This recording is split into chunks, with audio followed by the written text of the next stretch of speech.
नयाँको हालत, कोही बैंक मारा, कोही साहु मारा, कोही सहकारी मारा, कोही ठग, अनेक प्रकारका देखिए।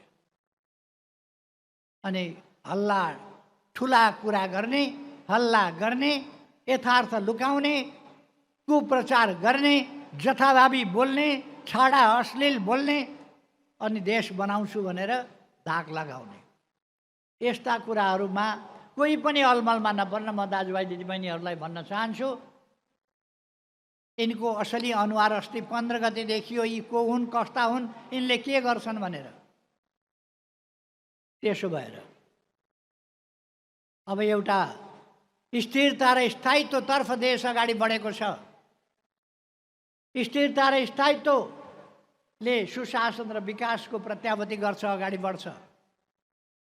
अब बाँकी बाटाहरू जो बन्न रोकिएका थिए ती बाटाहरू बन्छन्, बाँकी आयोजनाहरू अगाडि बढ्छन् र देशभरि नै, यस जिल्लामा पनि र यस क्षेत्रमा पनि, यस पालिकामा पनि हामी नयाँ नयाँ ढङ्गका साथ अगाडि बढ्छौँ।